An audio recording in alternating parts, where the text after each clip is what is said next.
Welcome to Post-Trauma Secrets and Decluttering podcast. This is the beginning of a new season full of surprise. You will learn tons of stories and information about holistic decluttering journey, about letting go of trauma and clutter, but also, most importantly, taking back control of your life and your own. This season is particularly special because I will share the mic with one of our extraordinary students. We had the chance to witness her transformation that happened in the last year, and that is just exceptional. So seeing her taking control of her life and find peace and joy is just magnificent. So I'm really grateful that she accepted interview me. So let's talk a little bit about Tammy. Tammy is a church pastor. Reverend Tammy was trusted by her congregation to take care of them in their darkest moment. As she cared for others, she was living in her own dark story. At the age of 30, she was diagnosed with PTSD, post-traumatic stress disorder, and found coping with life's simplest task was becoming difficult and taking more of her energy. She decided that nothing was going to take her life from her and began a journey of recovery and created life that is thriving. So just let's get started. Thank you, Valerie, for inviting me to do this interview and for that wonderful intro. Valerie, you are the co-author of 3 books: Decluttering, How Can I Get Started? Put That Stuff Down, and Put That Stuff Down Too. You are also co-founder of Doers Academy and Do Well with your husband, JM. How did you become interested in addressing clutter and post-traumatic stress disorder? That's a really good question. It all started as I was a military wife, and I've learned resilience and the value of purposeful choices. So together with JM, we built the company, as you just said, that helped thousands of people transform their life through decluttering. And I had the chance to travel from exploring Canada to cruising over 10 countries. And these experiences has enriched my life in countless ways. But one of my most fulfilling roles was really leading first aid team at the Formula One races and contributing to Quebec First Responder program. So let's get back a little bit before that, because life wasn't always that way. I met JM. I was 16 years old during a spiritual retreat. Our journey has been one of love and shared purpose, fostering children with disability and creating unforgettable experiences for them, like riding elephants and interacting with wildlife, like those monkeys jumping on us, But life wasn't always being smooth. There was time when my memory seemed just out of reach. Key moments like my first real kiss or the first steps of my children were lost to me, as if I was disconnected from my home life.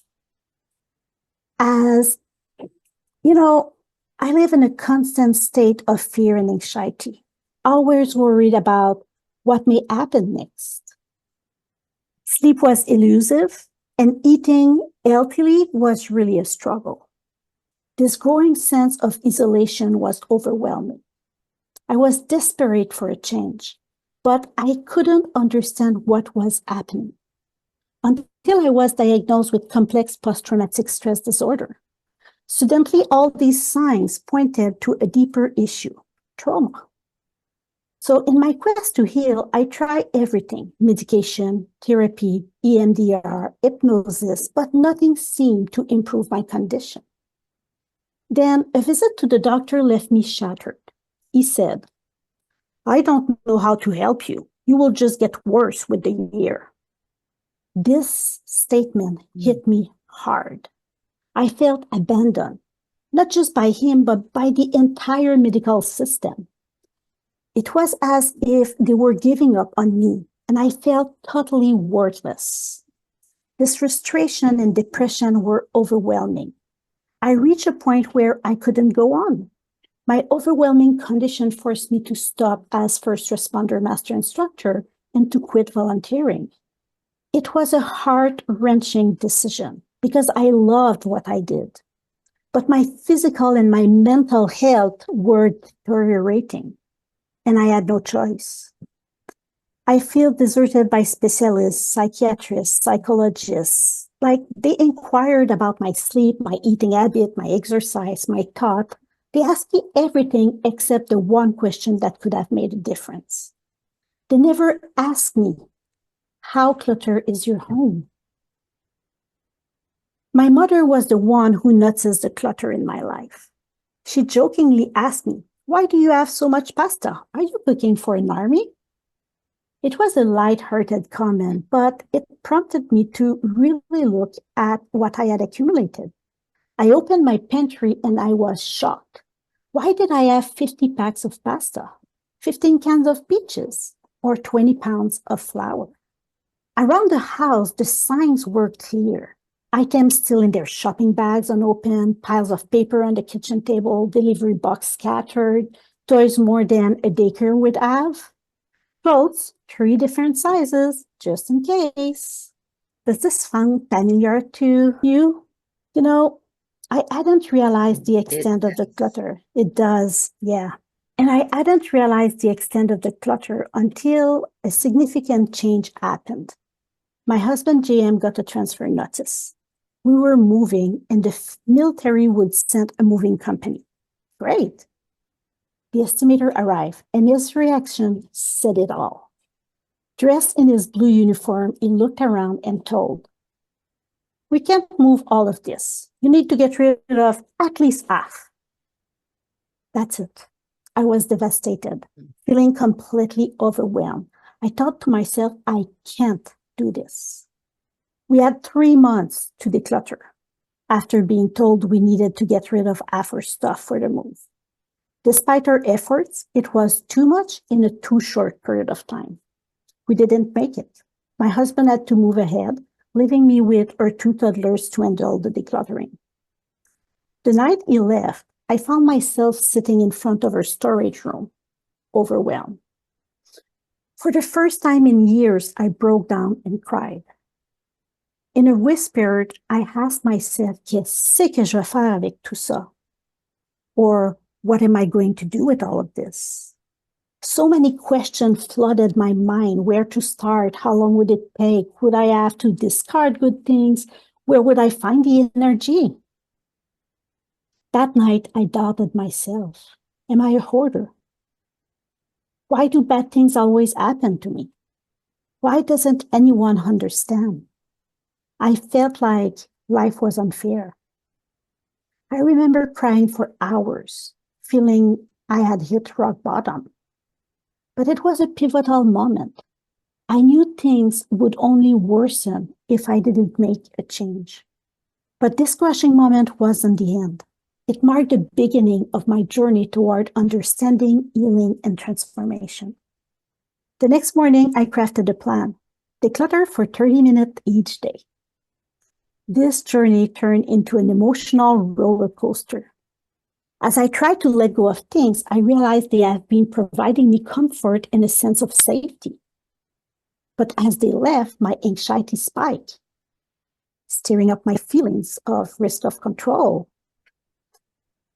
In this cycle of decluttering, I often felt an urge to buy something new to suit my emotions. But as hour turns into days and days into weeks, making decisions about to keep became easier. Then something remarkable happened. I started to buy less. A couple of months into this process, I noticed profound changes. I was reconnecting with my emotion, not just crying or yelling, but smiling. I no longer needed afternoon naps and felt more energetic. A sense of freedom emerged. My negative thoughts diminished. Nightmares reduced. Flashbacks almost disappeared. The more I decluttered, the better I felt. It was as if each item removed was lifting a weight of my soul. So, a couple months later, the movers came again. And the only words they said is, let's go. So we reunited the family back together. Our home became tidy and welcoming. I wasn't embarrassed anymore when friends dropped by unexpectedly. And even on a Caribbean vacation, instead of dreading coming back to a messy home, I was excited to return to my peaceful place. That trip, I realized how amazing my life is. I have a loving family, great friends, and so much to look forward to. So now I'm always ready to have people over in my neat home. It feels good. And I wonder if you would like to feel the same way. And I know you do. But for the people that are listening to us, would you like to feel the same way? Proud of your place, ready for friends, and happy in a home you love? Valerie, your amazing story, and you're so courageous to share it with us. Thank you. Do you remember the moment when you realized that what you wanted to do was help others? If so, can you share with us some of your thoughts and feelings at the time? Yes. So I always wanted to help others, as far as I remember. Like, for example, I was going to a Smurf pre-kindergarten. So I was what, 3 years old, 4 years old? And it was wonderful because it was in a hospital setting where there were lots of people having challenges and disabilities. And I was there, a kid of one of the employees of working in the hospital. So, and I wasn't having any disability. So I was able to help each and every of the other people, the other kids that were there, bringing them a snack, putting back the toys in place, or playing with them. And I learned that disabilities is part of life and it's normal. It's not, I hate the word disabilities, but it's not being set apart, it's being part. And this is where I start helping other people. And then moving on, I started school, and in grade one day, there's a kid arriving with a broken leg. So imagine a little kid, grade one, with his backpack that are often more packed than they should be, and trying to go with the crutches.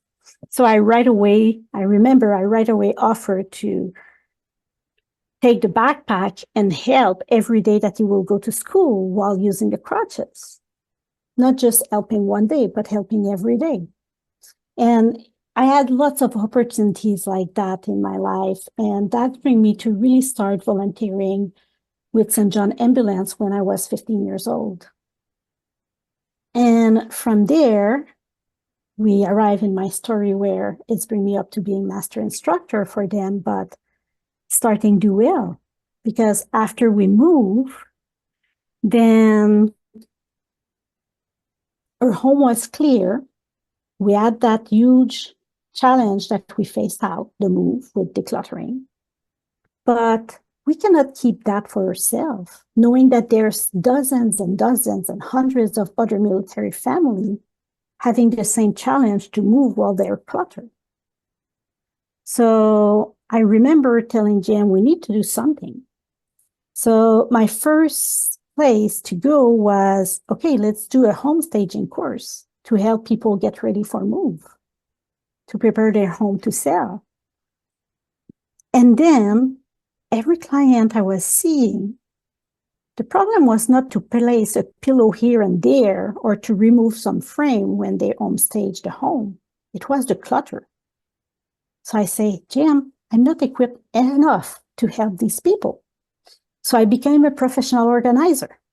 Just that to realize that it's really the clutter and the trauma that prevent people from being able to declutter.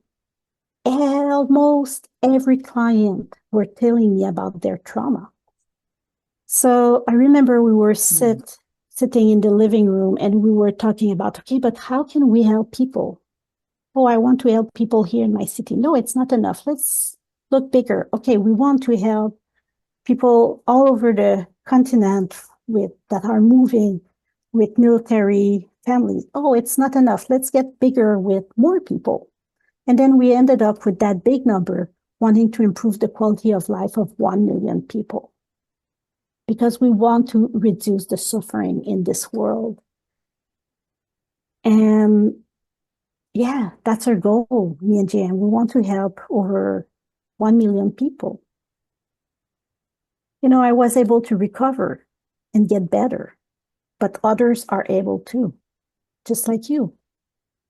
Valerie, did I hear you correctly when you said at 3 years old, you felt compassion towards the other children around you, and you believe that is the moment when you started helping people, and that has grown into the Do Well Academy today Yes, you heard me at well. 3 years old? Yep. That's amazing. Well, how did your books and program materialize? Did you write your books before Doers Academy program was created, during, or after? That's a really good question. And I have a fun story about it. So at the beginning of Duel, I was doing in-home consultation. And one day on my Facebook feed passed a workshop about writing books. And JM told me a couple of times, oh, at one point we will write multiple books in our life. We have a lot to say. We have a lot to explain. So I say, okay, let's register for that workshop. Didn't tell JM, register for the workshop. It's a 3-day workshop. And then I tell JM, oh, JM, I have a good news. We registered for a workshop. It will be Friday night, Saturday, and Sunday all day. Okay, what is it about? We will write a book during the workshop. What? So we went to the workshop and it was amazing. And that day, the first day of the workshop, we laid out the first, put that stuff down. The layout was ready. 10 months later, we were at the book launch of Put That Stuff Down 1. So from there, COVID hit. So we realized that we can reach and help more people if we have our book out there even more. So we start doing a little bit of marketing, but we created an online program. So instead of going in home, we can help people. And progressively, that course, the video that we did, we modify it and it became the Doers Academy. And from there, we were having a lot of questions. Okay, yes, we answer lots of things in the Doers Academy, but the people that are not in the program, there's a lot of information that we can still share with them. So we decided to write Put That Stuff Down 2, that explain more in detail the link between clutter and trauma and the holistic decluttering journey. And it is meant also to help professionals that want to help their own clients to have a good resource on decluttering. Valerie, we can see your commitment towards helping so many people. The COVID hit and so many people just didn't know what to do. And we're also very grateful that you and JM were able to put your heads together and create this program that's helping so many and write the books that's helping so many. Through Doers Academy, you have been helping people for, I think, 25 years. Is that correct? The Doers Academy is since COVID, but I have been helping people with trauma and clutter since before that. Okay, I see. How has helping others changed you? Wow, that's a really good question. So when I was studying in occupational therapy, like we're talking in the 90s, I was helping others as well. I discovered the relationship and helping deeper, more professionally people. But I was also volunteering as a first responder. And the thing is, at that period of time, I was maybe volunteering 2,000 hours per year, around that. It was a huge amount of time that I was volunteering. And the thing is, it was not like today. I was helping others in a way to forget about myself. Like I was passing other needs before my own needs. And I was forgetting about my own needs. So yes, I was doing something good. It wasn't my value of helping others, but I was forgetting about myself. Then at some point I had to stop and take care of myself and work my own journey out of trauma. And that completely changed my life because I had to learn forgiveness during that journey. And when I talk about forgiveness, I'm talking about not waiting something in exchange of forgiving someone. Like it's not, I will forgive someone, then that person will do this, this, and this. No, real forgiveness. And after my journey of recovery or healing, we started Do Well. And as I say, almost every client were telling me about their trauma, probably because they were sensing that I was able to listen to them. But the need to help them was profound for me. And the need to help more than just these couple clients. So I cannot keep the way out, the way that I learn, the way to letting go just for myself, because that would be selfish. I had to share it. I had to talk about it. I had to help other people live it. And helping others is incredible. And right now, when I help others with the Doers Academy, it's not to forget about my own journey anymore. It's not to forget about my trauma. It's to spread love and growing love. And I'm so blessed to have the chance to witness the transformation of our student. It's kind of amazing. Every day I wake up, I'm excited for the meetings I will have that day. Like it completely changed myself. It completely showed me how everything is possible. And I truly care for our student. And that shows, Valerie.